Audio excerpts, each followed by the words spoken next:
Hello दोस्तों, WhatsApp, क्या हाल चाल। स्वागत है आपका एक नया वीडियो में।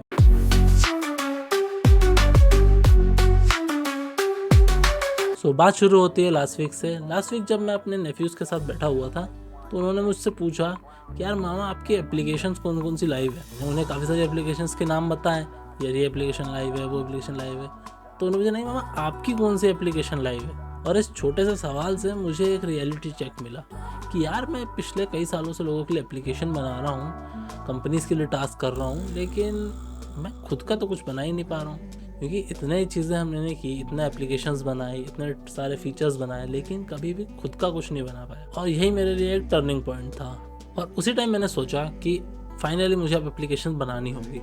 और मैं एक्साइटेड होकर लैपटॉप लेके बैठा और मैंने काफ़ी सारे फीचर्स की लिस्ट बनाई, काफ़ी सारे आइडियाज़ पे रिसर्च किया कि मुझे ये बनाना चाहिए, वो बनाना चाहिए, इसमें ये फीचर्स होंगे, उसमें वो फीचर्स होंगे, मैं एआई को कैसे इंटीग्रेट कर सकता हूँ, एआई से मैं कैसे फास्ट डेवलपमेंट कर सकता हूँ। मैंने सभी चीज़ों के बारे में सोचा और काफ़ी सारी चीज़ें सोचने के बाद मुझे समझ में आया कि मैं गलत वे पे जा रहा हूँ।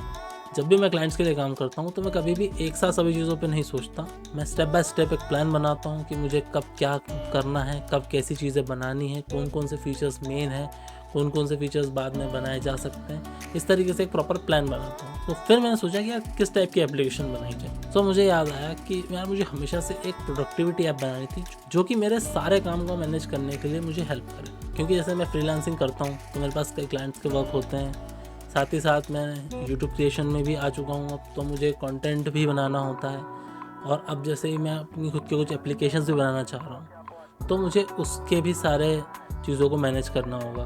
तो जब इतनी सारी चीज़ें मुझे मैनेज करनी है तो मुझे लगता है कि एक प्रोडक्टिविटी टूल एक ऐसी चीज़ होगी जो मुझे मैनेजमेंट में सबसे ज़्यादा हेल्प कर सकती है। तो इसलिए मैंने सोचा कि काफ़ी सारे फीचर्स इसमें होने चाहिए। But first of all, as a developer, as a planner, मैंने सोचा कि इस प्रोजेक्ट को एज अ क्लाइंट प्रोजेक्ट की तरह ही ट्रीट किया जाएगा। तो इसलिए मैंने सोचा कि यार एक प्रोडक्टिविटी टूल ऐसा बनाया जाए जो कि टाइम मैनेजमेंट, फोकस मैनेजमेंट, साथ ही साथ नोट्स एंड टास्क को भी मैनेज करके मुझे प्रॉपर रिमाइंडर्स एंड ऑल दे पाए। इसलिए मैंने सबसे पहले एमवीपी डिसाइड किया। एमवीपी में मुझे मेनली 3 फीचर्स चाहिए हैं, जो कि है task management, notes management and focus timer. ये तीनों आपस में इंटीग्रेटेड करके मैंने एक फीचर बनाने की कोशिश की। जब भी आप किसी एक पर टास्क पे काम करो तो उसमें से कई सारे सब टास्क निकल जाते हैं और कई बार उसमें कई नोट्स भी होते हैं जो हमें बाद में देखना हो या हमें उसे समझना हो। इस तरीके का एक स्केलेटन बनाया जिसके अंदर मैं टास्क को नोट्स से कनेक्ट कर पाऊँ और सब टास्क भी उसमें ऐड कर पाऊँ। इस तरीके से पूरा आर्किटेक्चर बनाया ताकि मैं इसे किस तरीके से यूज़ कर पाऊँगा और ये ऐप किस तरीके से प्रॉपर वर्किंग कंडीशन में आएगी, ये सोच के मैंने MVP डिसाइड की। क्योंकि मैं एक फ्लटर डेवलपर हूँ तो मैंने डिसाइड किया ये एप्लीकेशन मैं फ्लटर में ही बनाऊंगा और बैकएंड के लिए मैं इसमें फायरबेस यूज़ करूँगा। क्योंकि MVP के लिए फायरबेस एक बहुत ही बढ़िया चीज़ है और बहुत अच्छे से वर्क कर जाता है। अगर आपको याद ना हो तो मैं आपको बता दूँ कि हमने पहले एक वीडियो में एक टू डू ऐप बनाई थी कर्सर की मदद से। तो हम उसी ऐप को थोड़ा सा बेटर बनाना चाह रहे हैं और उसी फीचर्स को थोड़ा आगे लेके जाना चाहते हैं ताकि इसमें प्रॉपर बैकएंड वगैरह इंटीग्रेशन हो। क्योंकि उस ऐप में हमने कुछ था नहीं, हमने सिर्फ सिंपल UI के साथ ऑफलाइन स्टोरेज वगैरह उसमें बना दिया था, बाकी कुछ नहीं था। अब हम इस ऐप में इसे थोड़ा सा एडवांस करना चाह रहे हैं ताकि इसे हम थोड़ा सा बेटर बना पाएँ और लोग इसे अच्छे से यूज़ भी कर पाएँ। तो इसमें हमने फायरबेस का यूज़ किया है, बैकएंड डाल दिया है, डिज़ाइंस बदल दिए हैं और थोड़ा सा ऐप का फ्लो भी चेंज काफ़ी हद तक हो चुका है। और टाइम मैनेजमेंट के लिए मैं इसमें पोमोडोरो टेक्निक का यूज़ करने वाला हूँ। अगर आपको पोमोडोरो के बारे में नहीं पता है तो पोमोडोरो एक ऐसी टेक्निक होती है जिसमें आप 25 मिनट के टाइमर्स बनाते हो। इसका कॉन्सेप्ट ये होता है कि जब भी आप किसी चीज़ पर फोकस करते हो तो आप 25 मिनट्स तक फोकस कर सकते हो, उसके बाद आपका फोकस डगमगा जाता है।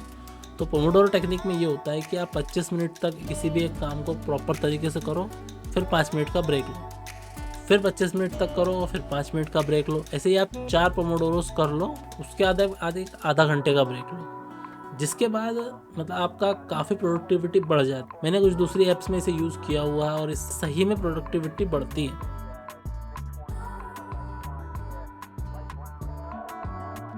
तो स्क्रीन पे आप UI देख सकते हैं, ये हमारा फ्लटर का करंट UI है जिसमें हमने हमारी फोकस मैनेजमेंट ऐप को, प्रोडक्टिविटी ऐप को बनाया है और इसका नाम हमने मोमेंटम AI रखा है। और इसमें राइट नाउ AI से रिलेटेड कोई फीचर नहीं है, बट इसमें अभी task management, notes management and focus timer properly working condition में है। मुझे पता है इसमें काफ़ी सारी कमियां हैं, अभी तो ये शुरुआत ही है। ये सिर्फ मेरा फर्स्ट लेआउट है जो मैंने बनाया है, और आगे आने वाले वीडियोस में इसके और भी वर्जन्स आएंगे जिसमें आप इसे बेटर होते हुए देखोगे। और फ्यूचर में हम इसमें AI इम्प्लीमेंटेशन भी करेंगे। प्रोडक्टिविटी ऐप्स में AI का यूज़ करना आपके काम को बहुत आसान बना देता है, क्योंकि फिर AI आपके काफ़ी सारी चीज़ें हैंडल कर पाएगा। सो इस चैनल पर हम 2 सीरीज़ बना रहे हैं। फर्स्ट सीरीज़ है हाउ टू फ्लटर। इसमें हम फ्लटर बिगिनर्स को फ्लटर ऐप्स बनाना सिखाएंगे, जिसमें हम अभी फ़िलहाल विजिट्स तक पहुंच चुके हैं। धीरे धीरे उसमें स्टेट मैनेजमेंट्स और आके काफ़ी सारी चीज़ों पर हम बात करेंगे, क्योंकि वीडियोस हमारे अल्टरनेट वीक्स में आते हैं। और जो सेकंड सीरीज़ है वो है ऐप डेवलपमेंट सीरीज़, जहाँ पर हम ऐप्स बनाना बता रहे हैं कि हम किस तरीके से ऐप बना रहे हैं।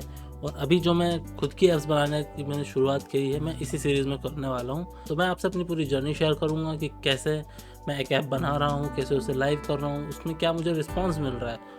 और आपसे साथ ही मैं ये भी उम्मीद करूँगा कि आप मुझे कुछ आपके रिव्यूज़ दें, ताकि मैं अपनी ऐप को बेटर कर पाऊँ। तो हाँ दोस्तों, ये रहा मेरी ऐप का फर्स्ट वर्जन, जो कि आप स्क्रीन पे ऑलरेडी देख चुके हैं। वर्जन 1 सिंपल है, परफेक्ट नहीं है। आगे हम इसमें और इम्प्रूवमेंट करेंगे, सभी चीज़ें इसमें धीरे धीरे होगी। आगे के अपडेट्स आपको इसी चैनल पर मिलते रहेंगे। सो आज का वीडियो हम यहीं ख़त्म करते हैं, और आप कमेंट सेक्शन में आप मुझे बता सकते हैं आपके पॉइंट ऑफ व्यूज़ कि इस ऐप में हम क्या बेटर कर सकते हैं, किन फीचर्स की आपको ज़रूरत है आपके डेली लाइफ में। और अगर आप हमें सपोर्ट करना चाहते हैं तो वीडियोस को लाइक करें, चैनल को सब्सक्राइब करें और बने रहिए हमारे साथ। सो थैंक्स फॉर वॉचिंग, और मिलते हैं अगले वीडियो में।